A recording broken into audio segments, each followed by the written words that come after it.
अस्सलाम वालेकुम नाज़रीन, मैं हूं वसीम अली और आप देख रहे हैं चैनल न्यूज़ पॉइंट्स। नाज़रीन, मरीम नवाज़ साहिबा आज मरी के अंदर मौजूद थी। वहाँ पर उन्होंने वर्कर कन्वेंशन से खिताब किया।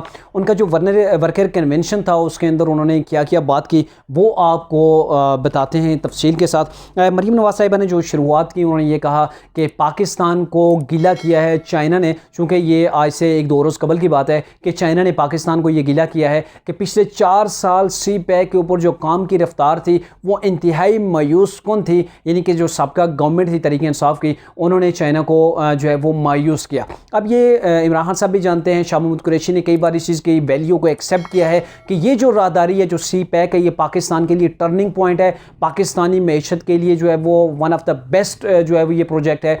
लेकिन उसके बावजूद भी इमरान खान साहब जैसे ही गवर्नमेंट के अंदर आए, पता नहीं किसको खुश करने का उनका इरादा था, जिसकी बिना पर उन्होंने सी पैक का काम जो है वो पहले 1 साल स्टॉप किया, फिर उसके बाद इंतहाई सुस्त रवि से काम जारी किया। और अगर गवर्नमेंट होती मुस्लिम नून की तो आई होप कि इस वक्त तक सी पैक का जो प्रोजेक्ट है, जो काम है, वो मुकम्मल भी हो चुका होता। इसके अलावा तुर्की की जो कंपनियां पाकिस्तान के अंदर जो बिज़नेस कंपनियां थी उनको टारगेट किया गया, उनको बंद किया गया। जो लोग यहाँ पे बिज़नेस कर रहे थे उनको जो है वो डराया गया, धमकाया गया, उन्हें कमरों के अंदर बंद किया गया। ये मरीम नवाज़ साहिबा का कहना था। फिर उन्हें जो है वो पाकिस्तान से भगा दिया गया। फिर मरीम नवाज़ साहिबा ने इस चीज़ का भी जिक्र किया कि इमरान खान साहब ने एतराफ़ जुर्म कर लिया है कि उनके जो लोग थे जिन्होंने वफाक के ऊपर चढ़ाई की वो मुसल्लह थे, उनके पास जो है वो असला मौजूद था। तो इसमें तो पहले भी गवर्नमेंट इनके ऊपर क्लेम कर रही थी वाकई में कि इनके पास असला है। हमारे पास ये न्यूज़ आ रही है, रिपोर्ट्स हमारे पास आ रही हैं एजेंसीज़ की। तो उसके बावजूद भी फिर भी इन्हें सुप्रीम कोर्ट ने रास्ता दे दिया था कि आप आएँ और जो है वो अपना पुरअमन एहतजाज करें। लेकिन ऐसे एहतजाज पुरअमन कैसे हो सकते हैं जिसके अंदर एक सूबे की जो गवर्नमेंट है वो अपने तमाम तर वसाइल को झोंक दे सिर्फ लॉन्ग मार्च और धरनों के अंदर। और सूबे की हालत क्या है, मरीम नवाज़ साहिबा ने ये भी बताया कि यहाँ पर KPK के अंदर जो है वो आटे का बहरान है। आटे लोगों को नहीं मिल रहा है तो इंतहाई ज़्यादा कीमत के अंदर मिल रहा है। इस सारे बुरान के बावजूद KPK गवर्नमेंट खैबर पख्तूनख्वा की आवाम का पैसा धरनों के अंदर लगा रही है। और अभी जो एक नया जो उन्होंने बयान आया था खैबर पख्तूनख्वा वज़ीर आला खैबर पख्तूनख्वा महमूद खान की जानब से, उन्होंने हाड़े हाथों लिया और कहा कि ये जो कह रहे हैं कि हम जो है वो फोर्स लेके चले जाएंगे, फोर्स ये पाकिस्तान की है। ये वो तबका है जो अपने इक़्तिदार की खातिर एक इदारे को दूसरे इदारे से टकरवा रहा है। एक जो इकाई है, जो खैबर पख्तूनख्वा वफाक की एक इकाई है, वो जो है वो चढ़ दौड़ने को तैयार हो गई है। उसे लेके जा रहे हैं जी वफाक के ऊपर और फिर यूं तसादम करवाया जाएगा इदारों का। खैबर पख्तूनख्वा की ज़ाहिर पुलिस है, वही इदारों इस चीज़ के अंदर आती हैं, फोर्सेस के अंदर। वो अगर पुलिस आती है, दूसरी तरफ पंजाब की पुलिस है, अगर दोनों को लड़वाया जाता है तो फिर मरीम नवाज़ ने एक चीज़ की तरफ इशारा किया, फिर इमरान खान साहब दहशतगर्द और दहशतगर्दों और इमरान खान साहब में क्या फ़र्क रह जाता है? फिर तो ये भी दहशतगर्द हैं, चूँकि जब रद्दुल फ़साद जो है वो ऑपरेशन शुरू किया गया था नवाज शरीफ के दौर के अंदर, तो उस वक़्त ये जो दहशतगर्द थे अपने आप को मुसलमान कहते थे, अपने आप को पाकिस्तानी भी कहते थे और कहते थे हम ग़ुलाम नहीं हैं अमेरिका के। वो पाकिस्तान की आर्मी को जो है वो चुन चुन कर टारगेट करते थे, उनके सीनों के अंदर गोलियां पेवस्त करते थे। तो जो रद्दुल फ़साद ऑपरेशन रद्दुल फ़साद था उसके तहत उन दहशतगर्दों को जो है वो ख़त्म किया गया है। और अब ज़रूरत इस चीज़ की है कि एक और ऑपरेशन रद्दुल फ़साद किया जाए, जो ये फ़साद पाकिस्तान के अंदर खाना जंगी को जो है वो आवा दे रहा है, सूबों को आपस में लड़वा रहा है और अपने इक़्तिदार की खातिर जो है वो ऐसे बयानात दिए जा रहे हैं जो कि पाकिस्तान की तारीख़ के अंदर ऐसी जो है वो जिसकी मिसालें नहीं मिलती।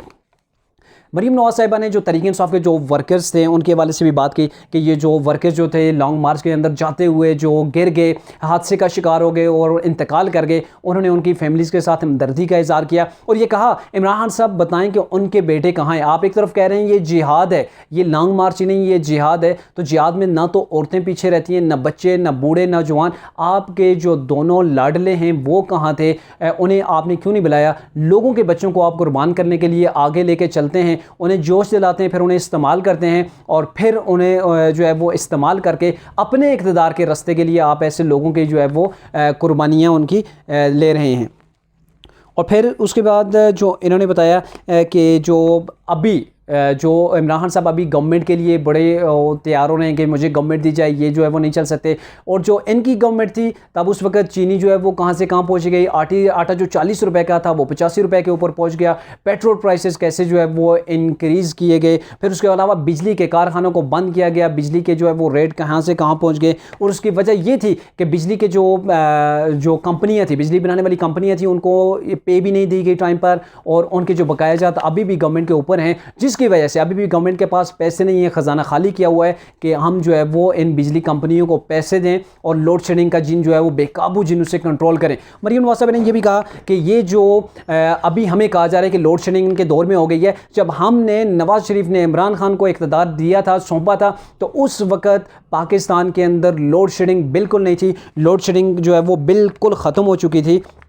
और अभी का जो पाकिस्तान है, अभी 15 से 14 घंटे जो है वो लोड शेडिंग शहरों के अंदर, बाद शहरों के अंदर इससे भी ज़्यादा हो रही है। अच्छा, मरीम नवाज साहिबा ने ये भी कहा कि ये जो इमरान खान है, इक़्तिदार की अवस ने इसे इतना पागल कर रखा है कि नवाज शरीफ ने जो एटम बम दुश्मन के लिए बनाया था, अब जैसे ही इक़्तिदार से बाहर हुआ ये कहना शुरू हो गया है कि ये जो एटम बम था, मुझे निकालने से बेहतर ये था कि इसको पाकिस्तान की आवाम के ऊपर चला दिया जाए। तो वाकई में इमरान खान साहब का ये जो बयान था काफ़ी जो है वो अपसेट किस्म का बयान था। ऐसे बयान की एक प्राइम मिनिस्टर से कभी भी तवक्को नहीं की जा सकती, जो पाकिस्तान का प्राइम मिनिस्टर रहा हो और उसके बाद वो उसे इक़्तिदार से जब निकाला गया हो तो उसके बाद उसने ऐसी बातें की हों, तो ये सवालिया निशान है इमरान खान साहब की जो है वो क्रेडिबिलिटी के ऊपर। इसके अलावा उन्होंने कहा कि ये जो अब पहले लाडला जो था, ये इस्टेब्लिशमेंट की जो ऐसे काफ़ी सपोर्ट रही, लेकिन इसने जाते जाते जब उन्होंने अपनी कानूनी और आइनी हदूद के अंदर रहना शुरू किया, वो इसको सपोर्ट से उन्होंने जो है वो अपने हाथ उठा लिए।